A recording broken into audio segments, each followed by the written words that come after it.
আল্লাহ আলীর মা ফাতেমা বিনতে আসাদ মানত করে যায় আমার সন্তান গর্ভে আসলে ওই কাবা শরীফ তোয়াফ করতে যাব না কাবা শরীফ তোয়াফ করতে পায়ে চইলা যায় ওই কাবা ঘরের কাছাকাছি যখন পায়ে চইলা যায় প্রসব বেদনা মায়ে যাই কই উঠিয়া মাওলার কাছে ফরিয়াদ করলো মায়ের দুটি হাত তুলে এই লোক সমাজের মাঝে যদি আমার সন্তান প্রসব হয় আমার ইজ্জত লোকে দেখবে করি কি উপায় কোথায় রইলাম মা বলতে পারো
পিছন দিকে তাকিয়ে দেখে কাবা ঘরের দরজাটা খুলে গেছে মা আস্তে আস্তে হাওয়া করে দিয়ে কাবা ঘরের মধ্যে চলে যায় কাবা ঘরের দরজাটা লেগে যায় কাবা ঘরের মধ্যে আমার মাওলা আলীর জন্ম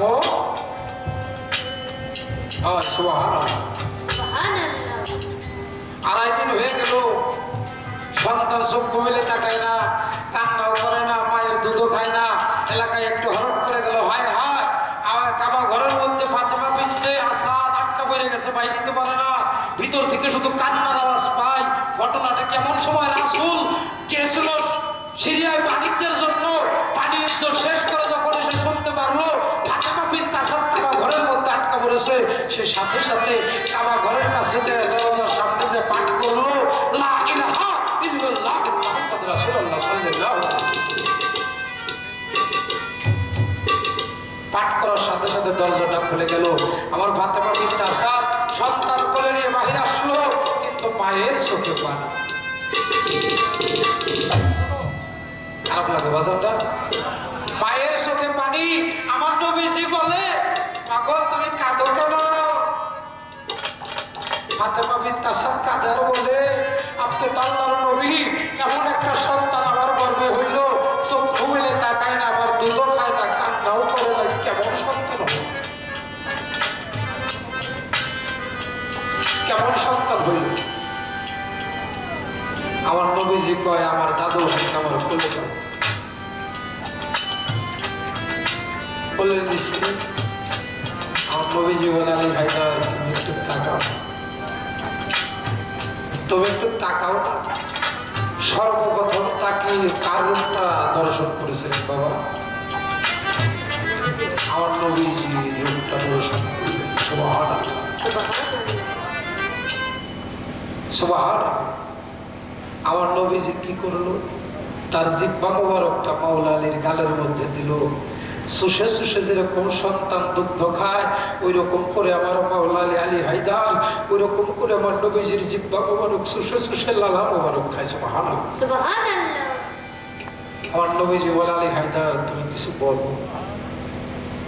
সূরা মুমিন পাঠ করে আমার আড়াই দিনের শিশু মাওলা আলী শোনা মাওলা আলী কি মাওলা আলী জানতে খোদা হাই রে আমার রাসূল যখন মিরাজে গেছে এই কথাটা মাইক দিয়ে বলবি না কথা না বাবা এটা গুরু ভক্তের আলাদা একটা বিষয় যখন মিরাজে চলে গেছে যাই যখন রাসূলকে বলা হয় যে আপনি মুরিদ হয়ে আসেন এই কথা বলার সাথে যখন চক্ষু বন্ধ করে হাত একটা হাত ধরে মুরিদ হইল বাবা ওই জায়গায় একটা আওয়াজ আইছিল জানে ওই আওয়াজটা আমার মাওলা ওই আওয়াজটা কার? কাবা ঘরে জন্ম নয়, কাবা ঘরটা কার ঘর? কাবা ঘরটা আল্লাহর ঘর না? আল্লাহর ঘরে তো আল্লাহই জন্ম নেয়। কিন্তু আমরা তাহা বুঝি না। আমার নবীর বেলায় তো সে দুনিয়ায় আসার সাথে সাথে দুনিয়া আসার সাথে সাথে সে আমার নবীজির চেহারা মোবারকটা সে দেখলো। দেখবেন যারা অনেক অজ্ঞানী মানুষ আছে, অনেক অজ্ঞানী আছে, আমি অজ্ঞানী কই তাদেরকে কয়া মানুষ হলে তরিকতের মুরিদ হইছে, হে মানুষই করো। আমার যদি ছেলে হয় তাহলে আমি অমুক মসজিদে যাই, আমার কোন আমি সিদ্ধ করি হয় না।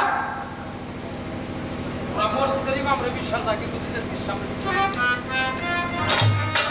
যে গুরুর হাত দিয়ে কোনো শিশু সন্তানের গালে একটু সিদ্ধি যায় বাবা, ওই মুখ দিয়ে যা বাইরে গুরু কথাই বেড়ে আসছে মুখেও ভাবি করা যায়, ওরা তো ভাবি নেই।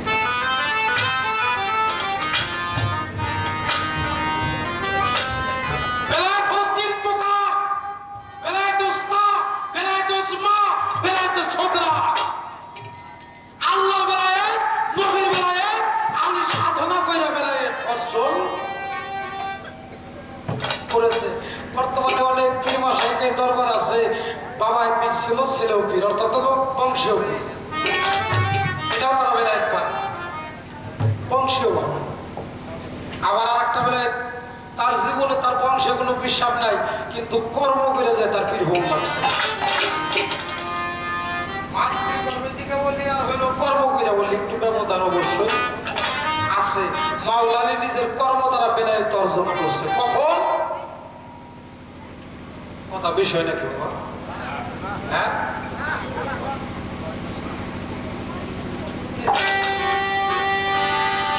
সেই দেশেতে জন্ম নিল আমার দিনের নবী মুস্তাফা,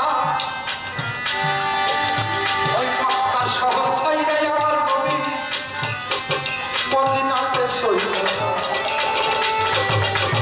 মক্কার শহর ছাইড়ে নবী মদিনাতে যান। রাত্রের অন্ধকারে নবী আমার কেমন কইরা যায়। কাফেররা চতুর্দিকে ঘেরাও করে ফেলে দিয়েছে। আমার নবীজি মাওলা আলীকে বলে, আলী এখন কি করবো? ওরা তোমাকে মেরে ফেলে দেবে। আমার মাওলা আলী কয়, হুজুর আপনি চলে যান, আপনি চলে যান, আমি আলী ঘরের মধ্যে শুয়ে থাকবো। আমরা কয়জন ভক্ত আছি রে গুরুর জন্য নিজের জীবনটা দিতে পারি? আমরা কয়জন ভক্ত আছি আমি নিজের গুরুর জন্য আমার জীবনটাকে বিসর্জন দিতে পারি? আমার মাওলা আলী কয়, হুজুর আপনি চলে যান, এই ঘরে আমি শুয়ে থাকবো। আমার নবী কয়রা যদি তোমার মেরে ফেলে, বলে পারবো না। আমার নবী কয়, আজকে থেকে 3 দিন পরে ওই মদিনার শহরে তোমার সাথে আমার দেখা হবে। আমার কাছে যে যা পাবে তুমি সমস্ত মাল সাবানা তাদেরকে বোঝাই দিয়া তুমি 3 দিন পরে ওই মদিনার শহরে যা তুমি আমার সাথে দেখা করবা। আমার মাওলা চিৎকার করে উঠলো, ইয়া মাওলা, ইয়া মাওলা, ইয়া মাওলা, আপনি জীবনে কোনোদিন একটা মিথ্যা কথা বলেন নাই। আপনার নাম আলামিন, আলামিন হলো সত্যবাদী। আপনি নিশ্চিত এই 3 দিনের মধ্যে আজরাইল আমার জানটাও কবজ করতে পারবে না। আমার নবীজি চলে গেল, মাওলা আলী শুয়ে রয়েছে ঘরের মধ্যে। কাফেররা যাইয়া ঘর খোলাইয়া ঘরের মধ্যে ঢুকছে। কেউ কেউ বলে মেরে ফেলো, কেউ বলে না খবরদার আগে পাইল না। ঘরে আসলে 2 জন, দেখা যায় 1 জন তরবারি দিয়ে কাপড়টা সরাইছে। দেখে আমার মাওলা আলী শোয়া, দেখে আমার মাওলা আলী ঘরের মধ্যে শোয়া। কাফেররা জিজ্ঞেস করে, কি আলী তুই রাসূলকে কি করছাস? কয় আমি আমার নবীরে এই মক্কা ছেড়ে মদিনা হয়ে পাঠিয়ে দিয়েছি। আমার আল্লাহ খুশি হয়ে গেল। আরে গুরুর জন্য যে ভক্ত জীবন বাজি রাখে, আমার আল্লাহ খুশি হয়ে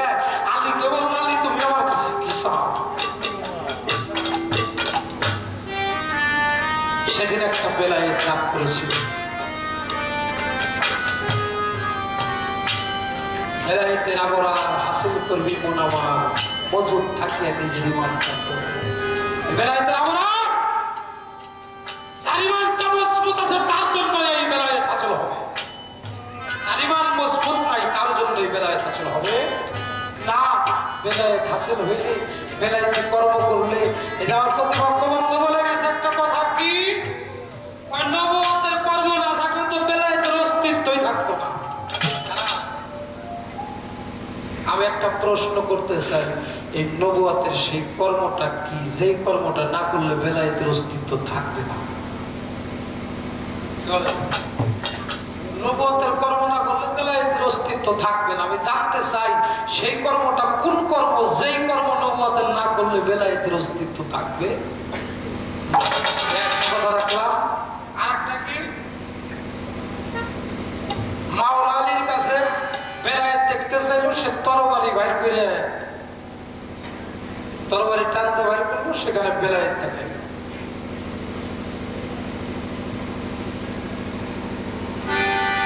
আমার মাওলা আলীর একটা নাম ছিল হক হায়দারি হ্যাঁ হক হায়দারি এই নামটা কার নাম আমার মালিকের নাম যে নামটা ছিল আমার আলীর নাম হক হায়দারি যখন বেলায়েত দেখতে চাইলো সাথে সাথে জুলফিকারটা তরবারিটা বের করলো ওই তরবারির মধ্যে এমন ভাবে চকচক করতেছে ওই তরবারির মধ্যে আমার মাওলা আলীকে দেখা যায় আমার নবীকে দেখা যায় আমার ফাতেমাকে দেখা যায় আমার ইমাম হাসান হোসেনকে ওই তরবারির মধ্যে দেখা যায় সুবহানাল্লাহ মুস্কি হেসে দিল দিয়ে আবার ঢুকাই দিল ওরা বলে হুজুর আমরা বুঝতে পারছি বেলায়েতটা যারা বেলায়েত করে তারা পাক পাঞ্জাতন যারা বইরা যাবে না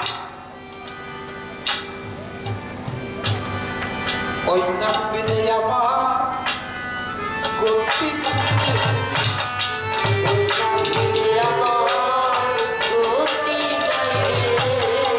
ওই নাম সম্বল করে আসি আমি ওই নাম সারাই আমার গতি ওই নাম সম্বল করে আমি আজকে ভরে ওই নাম গতি একটি কথা রাখছি আমি আর একটা কথা রেখে যাবো ছোট্ট করে বসে যাবো গান করে কি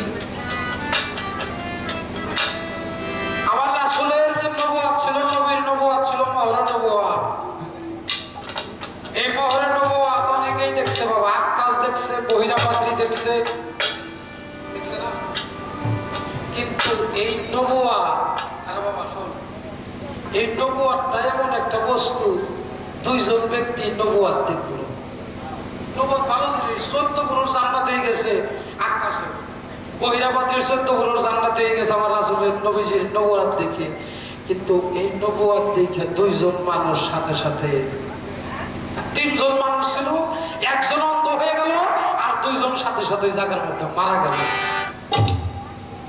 নবুয়ত একটা ভালো জিনিস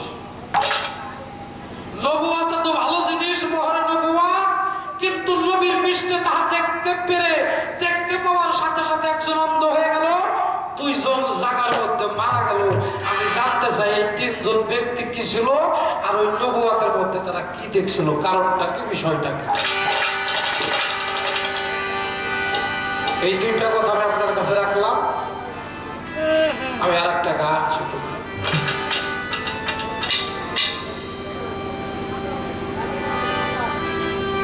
জানি না কোথায় আছো কেমন আছো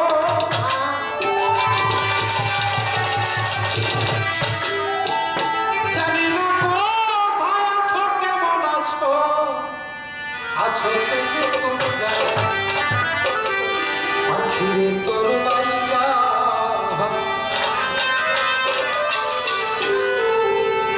আখিরে তোর লাইগা মনটাই আমার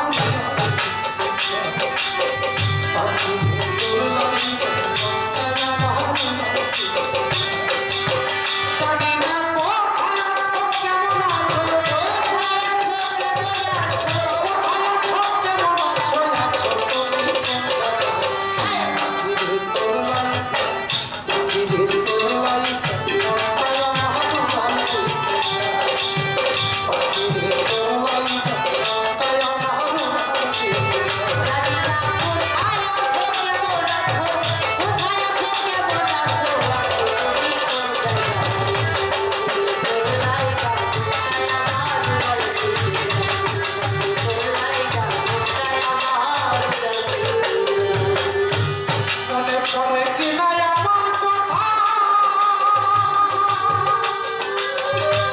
নাকি আমার প্রতি নাই মমতা পরে কিনা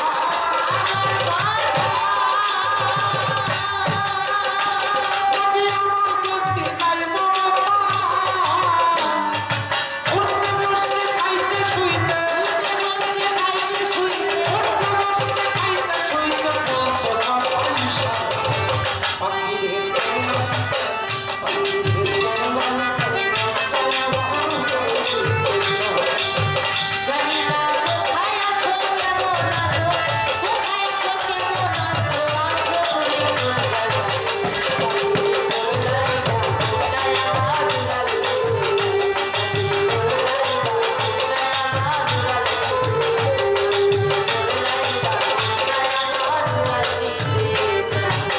শত মানুষের ভিড়ে পাগল মনটা তোমায় খুঁজে ফিরে এই শত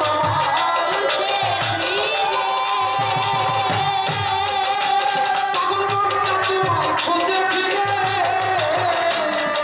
স্মৃতিগুলো মনে পড়ে স্মৃতিগুলো মনে পড়ে গৃহে থাকা হলো পাখিরে তোলা পাখিরে তোলা পাখিরে তোলা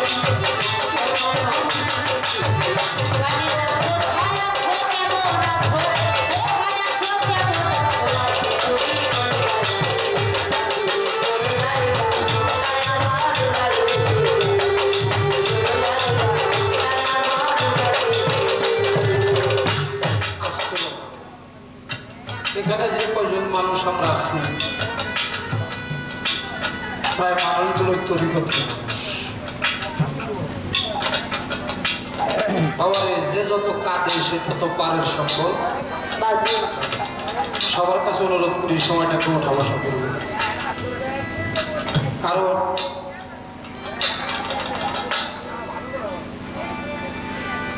যত কথাই বলি না কেন কেউ যদি মালিককে লাভ করতে চায় গুরুকে লাভ করতে চায় একটাই মাত্র রাস্তা সেটা হলো ঘাত চোখের জল ফেলে যদি কেউ মালিককে ডাকে মুকুল ভাই এই বাবা যে এই আপনি বসুন কথা বলুন গুরু প্রেম যারা করেছে সে জানে গুরু প্রেমের কেমন জানা গুরু প্রেম যে না করছে সে তার সামনে গুরু নাম যতই নেই তার কাছে কিন্তু ভালো লাগবে না আর যে মানুষটা গুরু প্রেম করেছে ও মানুষটার সাথে গুরু নাম নিতে গেলেই তার চোখে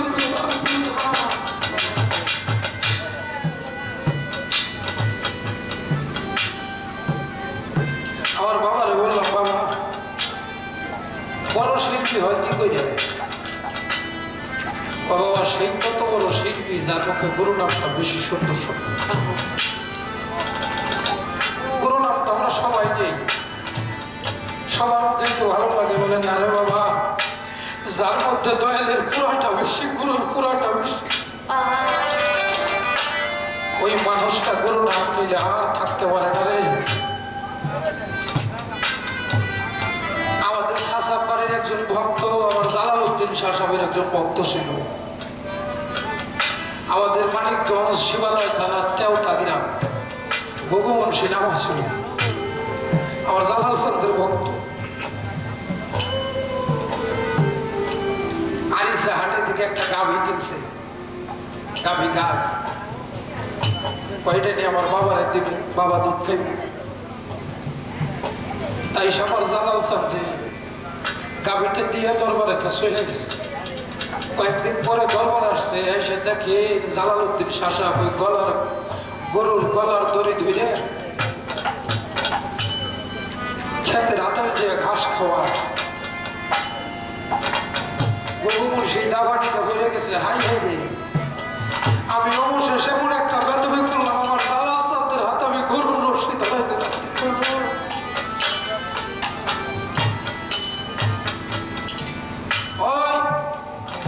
গরু তোরা আমি দিছি তুই তাড়াতাড়ি বইরে যা। আমি চাই না তোর দ্বারা আমার দয়ের গরুর রাখালো হয়ে কথাটা বলার সাথে সাথে গরুটা কইরা মারা গেছে। আমার জালালউদ্দিন চাচা কয় গরুরে তুই আমার সামনে গরুটারে মেরে ফেলে তোর মুখের এতই দাম হয়ে গেছে তোর মুখটা ঝাঁকুলি তাই হয়ে গেল তুই আমার সামনে এই কাজ করলি তুই এখন এই মুহূর্তে আমার দরবার থেকে চলে যাবি আর আসবি না জীবনে। জালালউদ্দিন চাচা আমি এই কথা বলার পরে ঘুঘু বংশী চোখের করে সাইলেন দিয়ে বাবা রে তুমি সত্যি আমার দরবারতে যাইতে কইছো? ও বাবা আমি যদি দরবারতে যাই তুমি কেমন করে থাকতে পারবো? তুমি একা থাকতে পারবো? আমার বুক কাশিয়ে যদি আমি তোমার দেখাইতে পারতাম। ও জালাল স্যার আমার কোন জায়গাটার মধ্যে আমি তোরা বানাইছি?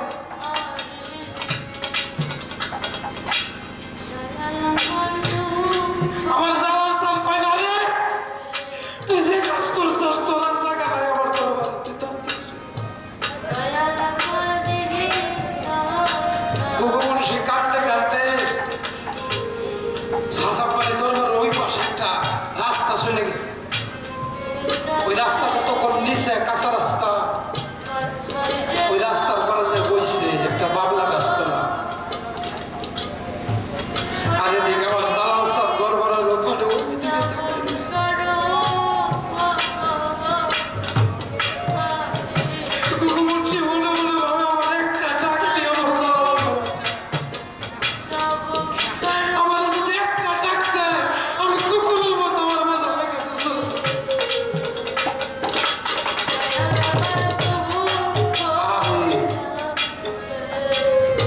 জালালউদ্দিন চাচা ডাক দেয় না। সন্ধ্যা পর্যন্ত বসে থেকে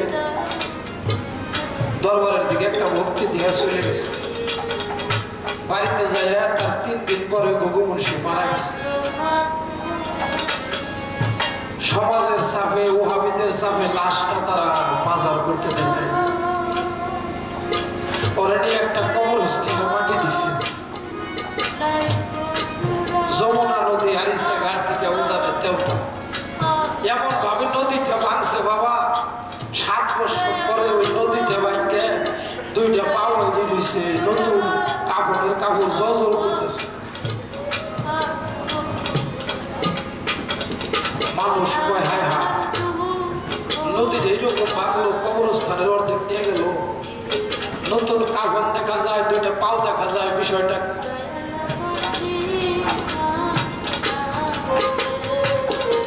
চলে গেছে। জায়গা লাশটা খুঁজে উঠাইছে 7 বছর পর।